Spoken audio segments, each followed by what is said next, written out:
BRS చేలో వరంగల్ రజతోత్సవ సభ సందర్భంగా ఈరోజు కుకునూరుపల్లి మండలంలోని కోల ఆంజనేయ ఫంక్షన్ హాల్ ఏర్పాటు చేసిన కుకునూరుపల్లి మండల స్థాయి సన్నాహక సమావేశం ఎమ్మెల్సీ యాదవరెడ్డి మరియు బీఆర్ఎస్ పార్టీ శ్రేణులతో కలిసి బీఆర్ఎస్ పార్టీ నాయకులకు దిశానిర్దేశం చేశారు.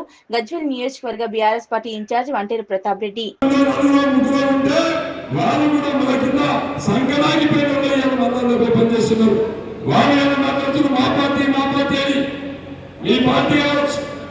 మా కాలంలో రైతు బంధిస్తే అందరికి ఇచ్చినాం, రైతు బీమా ఇస్తే అందరికి ఇచ్చినాం, ఇల్లు ఇస్తే అందరికి ఇచ్చినాం, నీళ్ళు ఇస్తే అందరికి ఇచ్చినాం, ఏది ఇచ్చినా కళ్యాణ లక్ష్మి ఇచ్చినా ఏది ఇచ్చినా కూడా అందరికి కమ్యూనిస్టులకు ఇచ్చినాం, బీజేపీలకు ఇచ్చినాం, కాంగ్రెస్ వాళ్ళకి ఇచ్చినాం, అందరికి ఇచ్చినాం. మన కేసీఆర్ ఈ తెలంగాణ బిడ్డలు నా బిడ్డలు, ఈ తెలంగాణ వాదులు అని చెప్పి ఈ రాష్ట్రంలో ఉండే అన్ని కులాలకు అన్ని మతాలకు అన్ని పార్టీలకు అతీతంగా సంక్షేమాన్ని ఇచ్చినాం. కానీ ఇవ్వాలంటున్నావు మాకు ఓటేస్తేనే నీకు ఇందిరా మేలు, మాకు ఓటేస్తేనే నీకు రేషన్ కార్డు, మాకు ఓటేస్తేనే గ్యారంటీ మనం 3 ఏళ్ళ అవసరం లేదు, అది త్వరలో ఈ ప్రభుత్వం కూలిపోతుంది, మళ్ళీ అధికారంలోకి మన కేసీఆర్ వస్తున్నాడు, ముఖ్యమంత్రి ఉన్నాడు. ఇప్పుడు ఎదిగిన కొడుకుల సంగతి అప్పుడు చూసుకున్నాం.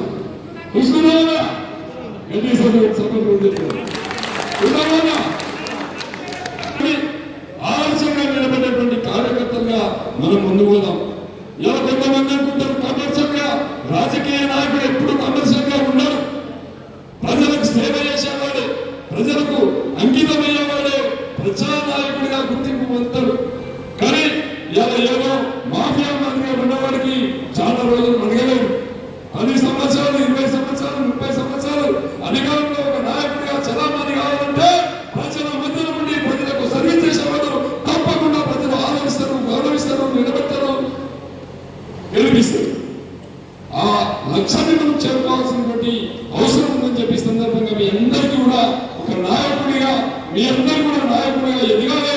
మీ అందరూ ఎంపీటీసీ కావాలి, ఎంపీపీ కావాలి, ఎంపీటీసీ కావాలి, సర్పంచ్ కావాలి, వార్డు మెంబర్ కావాలి, జిల్లా పరిషత్తును కైవసం చేసుకోవాలి. మన కుటుంబాల గడ్డ మీద గులాబీ జెండాను రెపరెపలాడించాలని చెప్పి సందర్భంగా తెలియజేస్తా ఉన్నారు.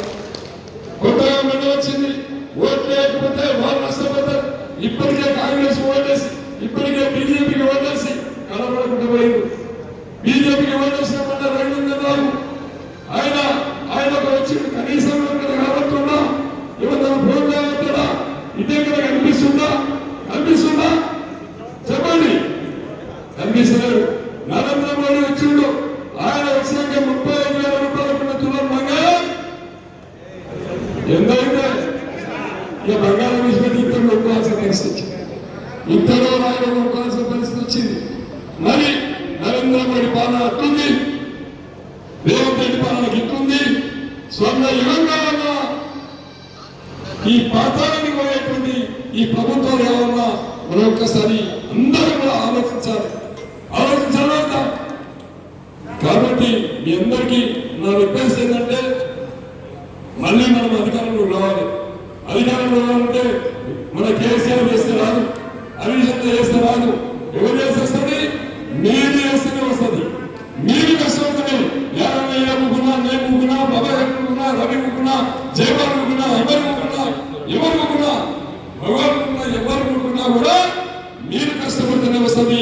మీకు గుర్తింపించినప్పుడే పార్టీ నిలబడుతుంది, జెండా రెగులబడాలని చెప్పే సందర్భంగా తెలియజేస్తా ఉన్నా.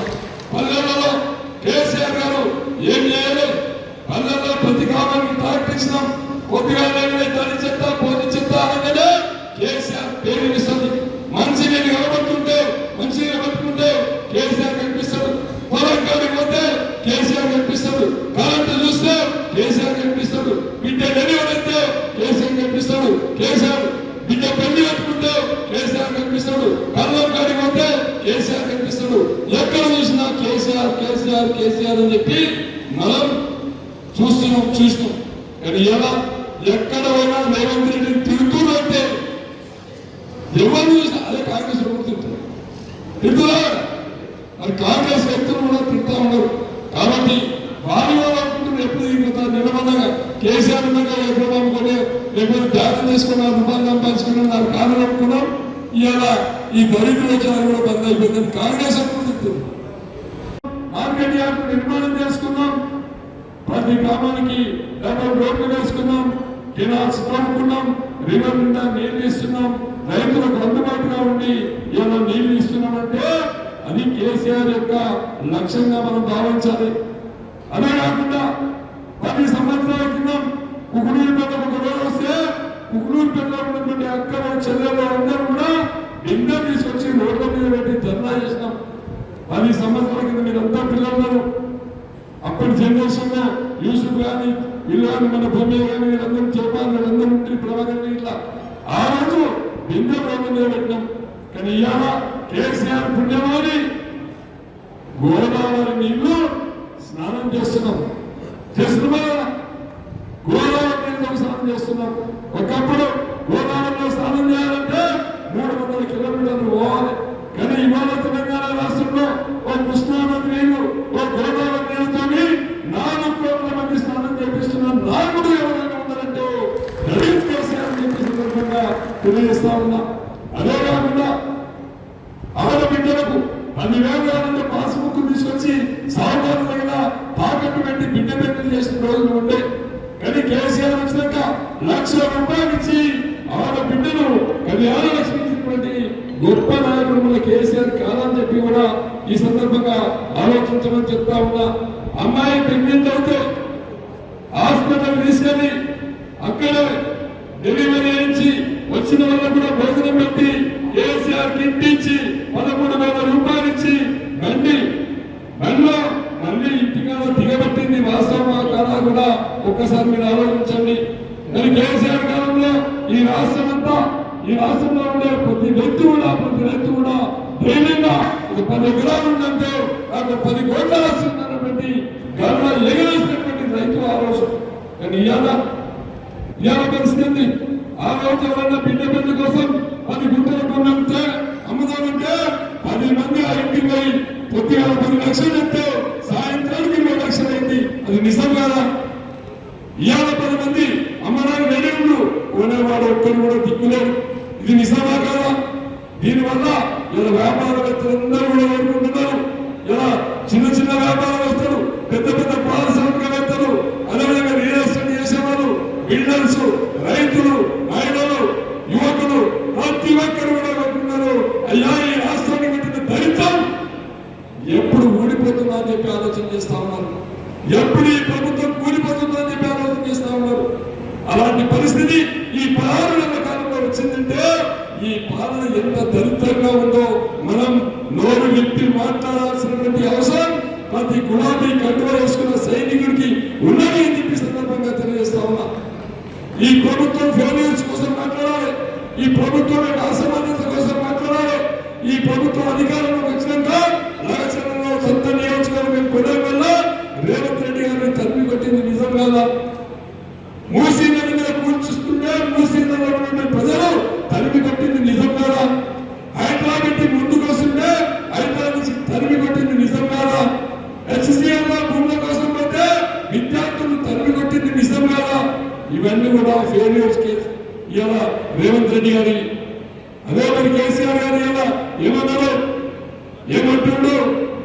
ఇవాళ ప్రజలు అనుభవిస్తున్నారు. ప్రభుత్వం అన్ని చేసిన ప్రజలకు అన్ని చేసిన తెలంగాణ రాష్ట్రంలో సొంత యుగం చేసిన తెలంగాణ బతుకులు మార్చిన రైతుల బతుకులు మార్చిన తెలంగాణ యొక్క ఆవిర్భావాన్ని తెలంగాణ రాష్ట్రాన్ని భారతదేశంలో నిలబెట్టిన భారతదేశంలో ఉనికిని కాపాడిన తెలంగాణ రాష్ట్రం అంటే ఢిల్లీని గడగడలాడే విధంగా అభివృద్ధి చేసి చూయించడం చెప్పి కేసీఆర్ మాట్లాడారు. కానీ అదే తెలంగాణలో ఈ 16 నెలల కాలంలో భూలోకానికి తీసుకెళ్లి పాతాళానికి తీసుకెళ్లినటువంటి కాంగ్రెస్ పార్టీ నాయకులు తెలంగాణ రాకముందు రైతుల బతుకులు ఏ విధంగా ఉంటే, గ్రామీణ ప్రాంతాలలో మహిళలు ఏ విధంగా కష్టపడేవాళ్ళు, యువత ఏ విధంగా ఉండేది, పారిశ్రామిక రంగం ఏ విధంగా ఉండే, ఐటీ సాఫ్ట్వేర్ ఏ విధంగా ఉండే, ఫార్మా ఏ విధంగా ఉండే, తెలంగాణ వచ్చినాక కేసీఆర్ గారు ఏ విధంగా అంచెలంచెలుగా దాన్ని ఏ విధంగా ముందుకు పట్టుకొచ్చారో మీ అందరికీ బాగా తెలుసు. తెలంగాణ రాష్ట్రంలో గౌరవ మాజీ ముఖ్యమంత్రి కేసీఆర్ గారు ఆయన కాలంలో ఏ ఊరికి వెళ్ళినా కూడా పచ్చ తోరణంగా కనిపించేది, కలకాలం రాలేదు. వర్షాకాలం వచ్చినా యాసంగి వచ్చినా ఏ రోడ్డు వెంట చూసినా వట్ల రాసులు కుప్పలు వేసుకుని కనిపించేది. మనం చూడలేదు కృష్ణదేవరాయ కాలంలో రత్నాలు రాసులు వేసుకుంటే కేసీఆర్ గారి కాలంలో వట్ల రాసులు వేసి నిజం కాదు. ఒకసారి గట్టిగా సభలు చెప్పండి. మనము కొన్ని లక్షల మెట్రిక్ టన్నుల వడ్ల ధాన్యం కొన్నాం. భారతదేశంలోనే తెలంగాణ తల్లిని అన్నపూర్ణగా నిలబెట్టినటువంటి నాయకుడు మన కేసీఆర్ గారు. ఈ సీజన్ వచ్చిందంటే మన సర్పంచులు వడ్ల కళాగల ఉండి అన్న లాగొస్తున్నారు, ఒడ్లు కాంటాయితున్నావు, కుప్పలు పడున్నాయి, ఇబ్బంది అవుతుందని చెప్పి మన సర్పంచులంతా కూడా మొదలుపెట్టుకున్నటువంటి రోజులు ఉండే.